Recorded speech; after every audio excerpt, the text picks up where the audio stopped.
केवट तो राम के साथ थे।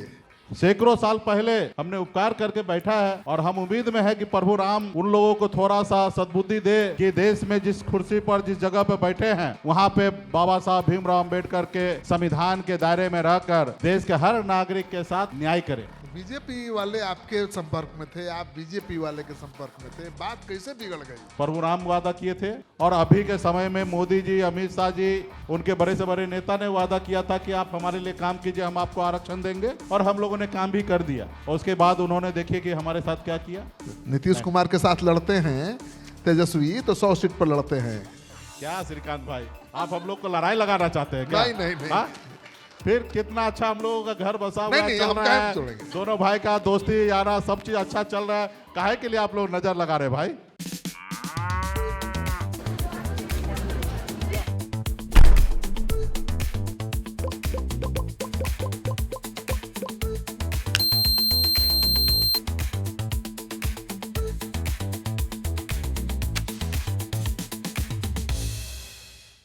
आप तो बिहार की राजनीति में एक बैलेंसिंग फैक्टर बनते जा रहे हैं।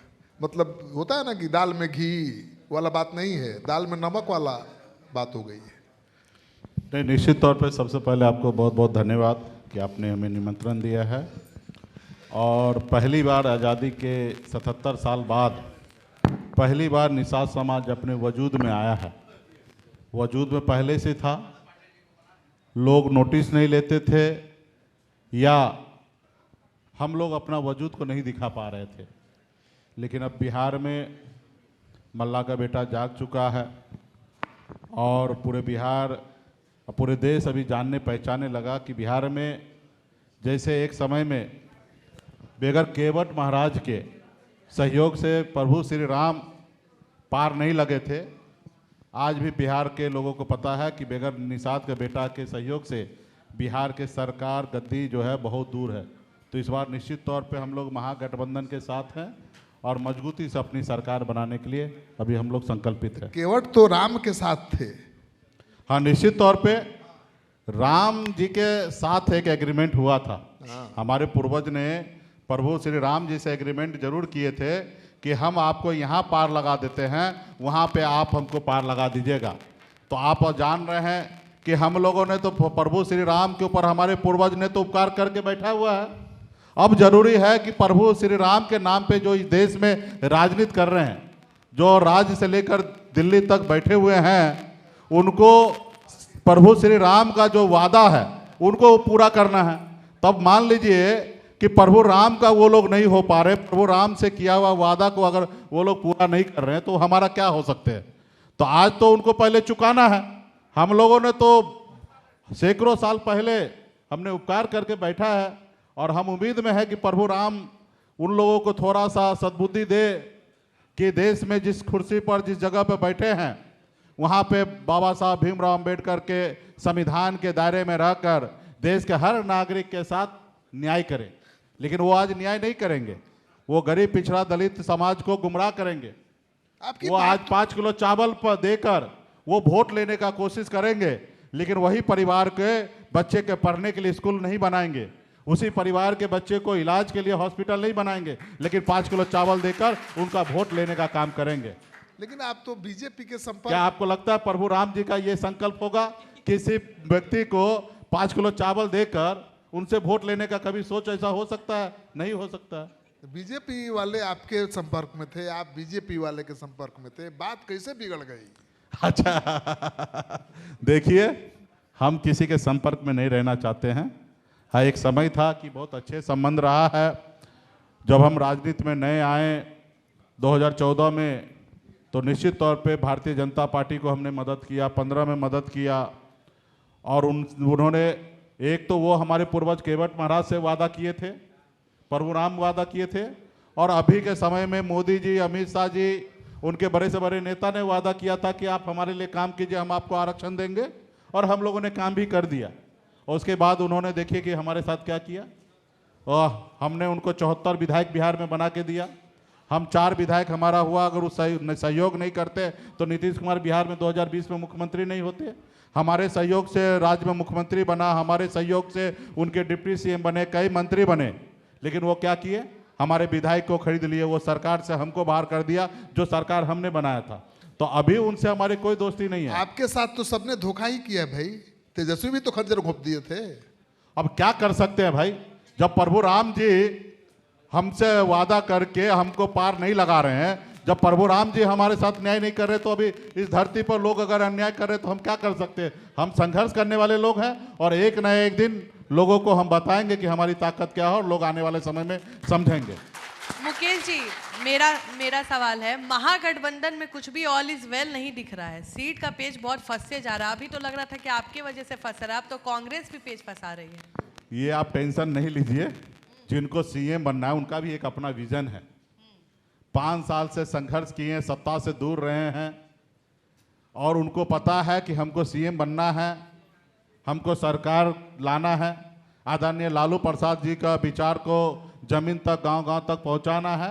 तो उनकी अपनी एक पॉलिसी है, हम लोग की अपनी एक पॉलिसी है, उस पॉलिसी के तहत हम लोग काम कर रहे हैं। हमारे इधर सीट को लेकर कोई लड़ाई नहीं है, बहुत जल्दी सीट का जो है वो चयनित ऑलरेडी हो चुका है, 90% प्लान बन चुका है, 10% निश्चित तौर पे नंबर लॉक नहीं हुआ। मैं आपको सामने झूठ नहीं बोलना चाहूँगा और मेरा ये काम भी नहीं है। झूठ बोलने वाला दिल्ली वाला है, हम लोग दिल्ली वाले नहीं हैं, हम बिहार के लोग हैं, हम झूठ नहीं बोलते, बिहार के लोग बिहारी। अच्छा, कितना सीटवा पे चुनाव लड़ना चाह रहे हैं? पहले तो 60 का मांग था, सुन रहे कि 40 और 20 में भी मैनेज कर लीजिए। गठबंधन में 6 दल है, सभी पार्टी का हमारे विचार एक है, इसलिए हम गठबंधन में हैं, लेकिन सबके दल अलग अलग है और सब चाहेंगे हम ज़्यादा से ज़्यादा सीट लड़ें। और 243 सीट है, ये सभी पार्टी को पता है। इस चुनाव में 243 से 300 नहीं होना है, 243 में ही सेटल होना है। तो आने वाला समय में 243 में सब लोग सेटल होंगे। हाँ, सबके अपने अपने दावेदारी है। कांग्रेस चाहेंगे कि हम ज़्यादा से ज़्यादा 70 सीट लड़ें, राष्ट्रीय जनता दल चाहेंगे कि हम ज़्यादा से ज़्यादा 140 लड़ें, वीआईपी ज़्यादा से ज़्यादा सोचेंगे हम 60 सीट लड़ें, लेफ्ट कहेंगे कि 40 सीट लड़ेंगे। तो ये सभी का आंकड़ा है, लेकिन इसी में क्या है कि चुनाव जीतने के लिए लड़ना है। तो उसके बाद सब पार्टी को पता है कि मेरा जनाधार क्या है, कितने जिला में हमारा संगठन है, कितना हमारा वोट बैंक है, कौन लोग हमको क्यों वोट दे रहे हैं, ये बात सब पार्टी को पता है। अगर तेजस्वी जी को भी पता है कि उनके कौन लोग वोट देने वाले, कौन लोग नहीं देने वाले, उसी तरीके से वीआईपी पार्टी को भी पता है कि हमको कौन वोट देंगे, कौन नहीं देंगे। तो सबको अपने पैर में कितनी शक्ति है, ताकत है, सबको पता है।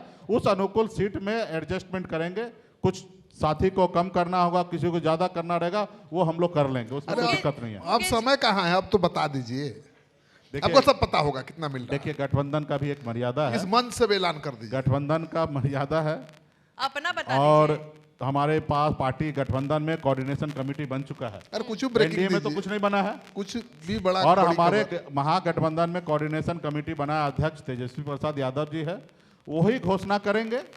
हम लोग सदस्य हैं, हम लोग को पता है, लेकिन घोषणा करने का अधिकार क्षेत्र में हम लोग नहीं है। मन भर सीट मिल गया है ना?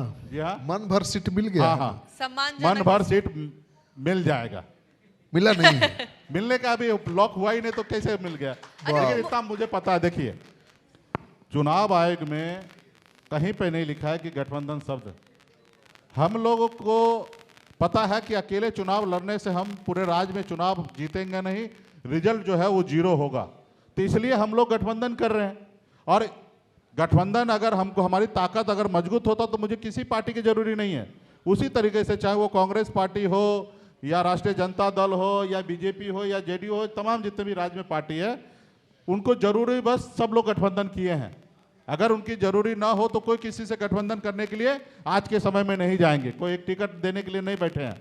तो यहाँ पे एक दूसरे को जरूरी है, सब लोग एक दूसरे को साथ मिलकर आगे जाएंगे। और सबका सब पता है कि सब पार्टी के पास कितना जनाधार है।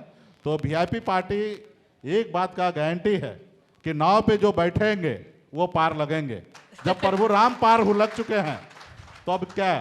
अच्छा, तो मुकेश निश्चित तौर पे 2020 में भी यही मोरिया होटल है, नाव पे हमारे नाव से लोग उतरे तो नहीं पहुंच पाए सरकार तक। लोग जो हमारे नाव पे बैठे वो बिहार में अपना सरकार बनाए।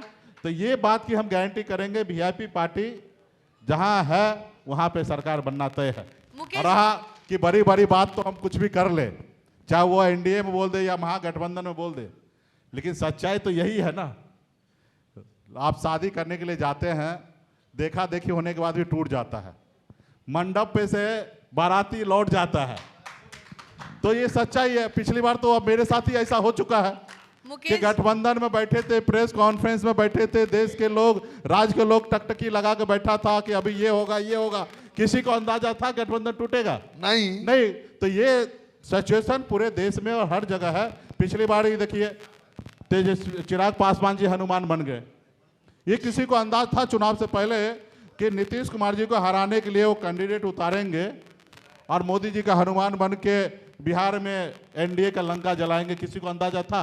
नहीं था। अभी भी बोल रहे हैं बुरिया बिस्तर बांधने फिर भी ऐसा हो सकता है, अभी भी हो सकता है। हाँ, वो आपके साथ भी हो सकता है। देख, कुछ किसी के साथ कुछ भी हो सकता है। वो लंका लगाने के लिए फिर से आ सकते हैं और उनका भी अपना लग जाएगा। लेकिन मेरा ऐसा नहीं है। मेरा तो पिछली बार आपने देखा कि हम जहां थे वहां सरकार बना। अब जहां जाएंगे वहां आपको रख भी लेगा ना भाई। नहीं, हमको कहीं नहीं जाना भाई। हम जहां हैं वहां रहना चाहते हैं। मुकेश जी, अब रहा कि सब चीज तो हम डिसाइड नहीं करेंगे, कुछ तो हम अपने जनता के लिए छोड़ दे। आज हम लोग गर्व से कहते हैं कि हम अपनी सरकार बनाएंगे, हम डिप्टी सीएम बनेंगे, तेजस्वी प्रसाद यादव जी सीएम बनेंगे। सिर्फ हमारे बोलने से नहीं होगा, जनता का भी मन होना चाहिए। तो जनता के ऊपर कुछ छोड़ देते। उसी तरीके से गठबंधन में कौन कितना कहाँ लड़ेंगे, ये सब चीज भी सिर्फ मेरे कहने से नहीं होगा, गठबंधन के सहयोगी से भी होगा।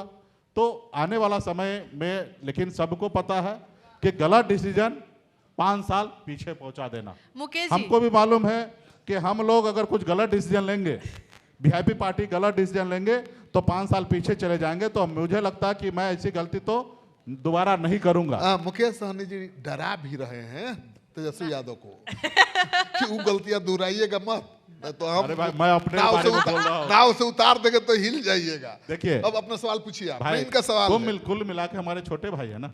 हाँ। और छोटे भाई को अगर रास्ता सही दिखाना कोई गलत है क्या? ना, बिल्कुल मुकेश नहीं। सैनी जी, आपने कहा था कि जब शादी करके हमको लाए हो तो हमारा मैनेज तो करोगे ना, जो हमारा खर्चवा है तेजस्वी की, आप पत्नी खर्चा बन के उठाओगे आए थे। ना। तो ससुराल में तो लग रहा है कि अब पति से लड़ाई हो गई, अब राहुल जी से बात चल रहा है, क्योंकि आप हर मन से बोल रहे हैं डिप्टी सीएम का बात, और राजद से कहीं ना कहीं ये बात को नकार दिया गया है कि ऐसी कोई बात नहीं हुई है। लेकिन राहुल गांधी अब मुकेश सहनी को खोज रहे हैं, तो क्या राहुल गांधी से बात डन हो गया है डिप्टी सीएम के लिए? देखिए, 2-3 चीज आपने पूछ दिया, सबको सब पहले क्लियर कर दूं कि 2025 में हम लोग गठबंधन क्लियर है कि फेस के साथ ही चुनाव लड़ना चाहते हैं।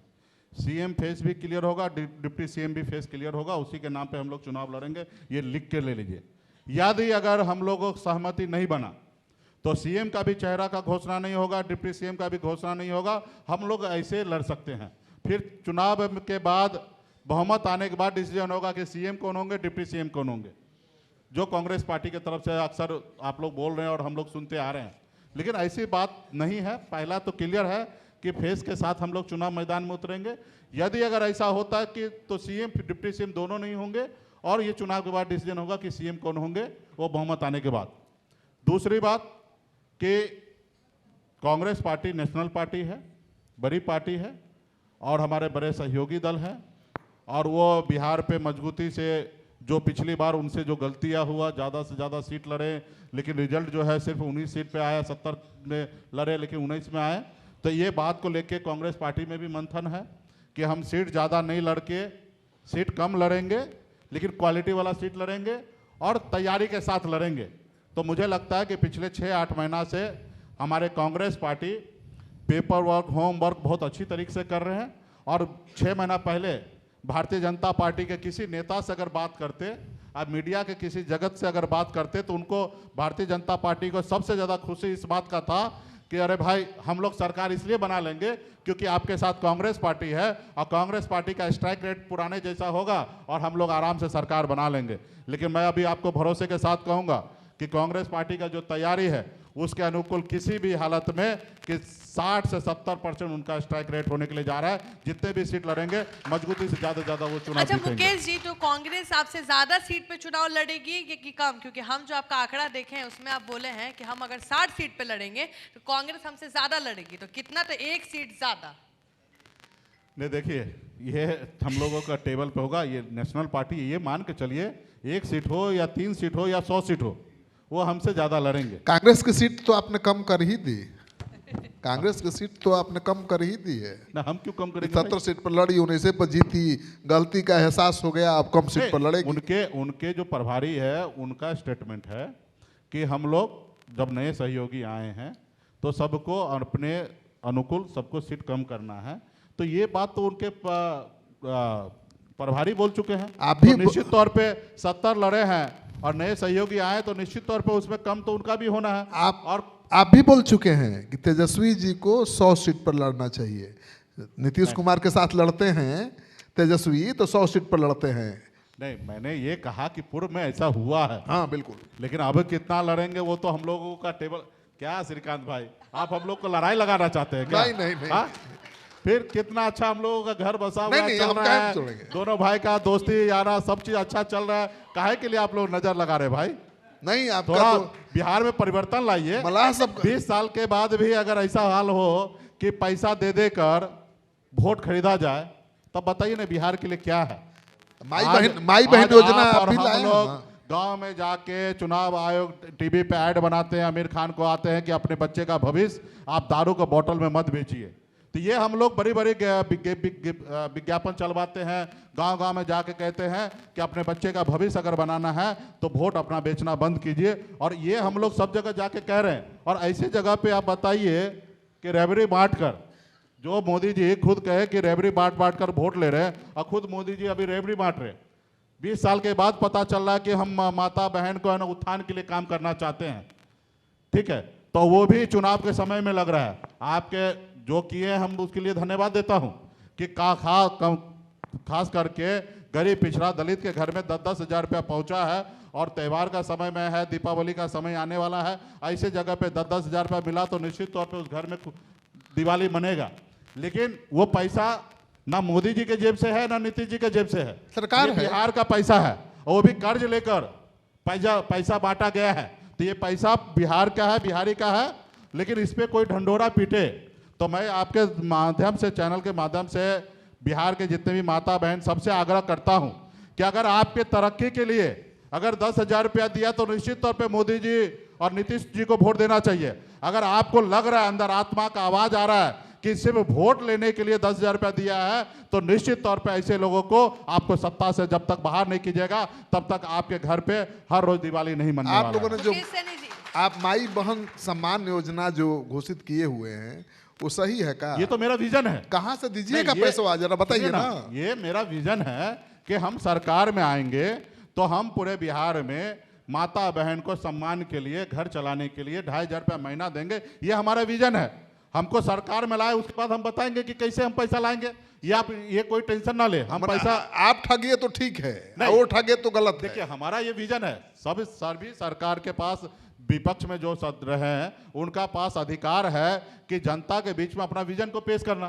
तो हम तो विजन पेश करें क्योंकि हम सरकार में नहीं है। लेकिन जो सत्ता में है उनको तो काम करना है। हाँ, उनको तो विजन नहीं पेश करना ना। तो काम कर रहे हैं अपना। महिला को लग रहा है कि 10,000 रुपया दे के हम उद्योगपति बनाएंगे। ये 20 साल के बाद उनको ये विजन आया है। वो भी जब हम लोगों ने 2,500 रुपया बोल दिया है उसके डर से उन्होंने किया है। हम लोगों ने जो घोषणा किया है 200 यूनिट बिजली देंगे तो उन्होंने 125 कर दिया है। हमने कहा बुजुर्ग माता बहन को 60 साल उम्र के बाद उनको हम 1,500 रुपया करेंगे तो उन्होंने 1,100 कर दिया। ये हमारे विजन को कॉपी कर रहा है। इस सरकार के पास 20 साल सत्ता में रहने के बाद भी कोई विजन नहीं है। तो हम अपना विजन ला रहे हैं और हमारी सरकार बनेगा तो हम लोग करेंगे। मुकेश जी ये बताइए, सुनने में आ रहा है कि आपकी पत्नी भी चुनाव लड़ने जा रही है, सही बात है क्या? मेरी बच्ची आपकी वाइफ जी अभी इस पे मंथन पूरा नहीं हुआ है। स्माइल खोल से पता दीजिए। चल रहा है, हाँ? लेकिन आज इतना भी तो कुछ स्माइल- दे के जाइए। स्माइल से पता चल रहा है कि वो भी आने वाली हैं राजनीति में। नहीं, मैंने इससे पहले भी कहा और अभी भी मैं कह रहा हूं कि इस बार हमारे घर से कुछ लोग चुनाव लड़ेंगे और कौन लोग लड़ेंगे वो अभी हम लोगों ने तय नहीं किया। लेकिन इस बार घर से कुछ लोग चुनाव लड़ेंगे, पत्नी लड़ेगी ना। देखते हैं। घर अरे में आज ज्यादा- तो कर अरे दीजिए भाई, ऐलान। हमारे देखिए मम्मी पापा रहे नहीं, हमारे घर में एक वाइफ है, मैं हूँ, एक भाई है, बच्चे भी छोटे हैं। तो हमारे परिवार में बहुत ज़्यादा है नहीं, लेकिन पूरे बिहार को मैं अपना परिवार मानता हूँ। परिवार का मतलब निषाद पत्नी समाज लड़ेगी। जो भी है उसको मैं अपना परिवार मानता हूँ। तो मेरे परिवार से दर्जनों लोग चुनाव लड़ेंगे, एक यहाँ- दो नहीं, दर्जनों लोग चुनाव लड़ेंगे। ओ, यहाँ संजय पासवान जी भी हैं। जी हाँ। आदरणीय संजय पासवान ये हाँ मैं देख रहा हूँ, और बड़े बड़े गौर से सुन रहे हैं हमको। बहुत बेबाकी के साथ जवाब देते हैं। जी, जी। उन्होंने कहा कि उसका सवाल का जवाब आप दीजिएगा ईमानदारी से। जी।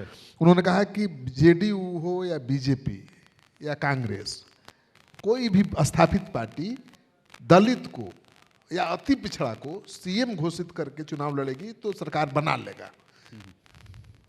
देखिए पिछड़ा नहीं, अति पिछड़ा या दलित।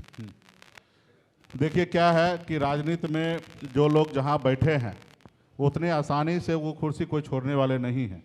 इतना बड़ा बिहार में राजनेता के पास त्याग करने का क्षमता नहीं है, और मेरे बोलने से तो हो नहीं सकता। मैं तो इसलिए सीएम नहीं हो सकता, इसलिए 2 नंबर की कुर्सी पर दावा पेश कर दिया हूं कि अति पिछड़ा का बेटा डिप्टी सीएम हो। और मैं ये मानता हूं कि सीएम अति पिछड़ा दलित का बेटा भविष्य में जरूर बनना चाहिए, बिहार के धरती पर ये बनना चाहिए। और इसके लिए अति पिछड़ा समाज, दलित समाज के लोग मजबूती से प्रयासरत होना चाहिए और अपनी पूंजी को बढ़ाना चाहिए, और निश्चित तौर पर आने वाले समय में बनना चाहिए। रहा तो इस बार मैं एक और फॉर्मूला मैंने अपनी पार्टी में सेट किया हूँ, खास करके अति पिछड़ा और SC ST जनसंख्या के आधार पर हम उनको टिकट बांटने के लिए जा रहे हैं।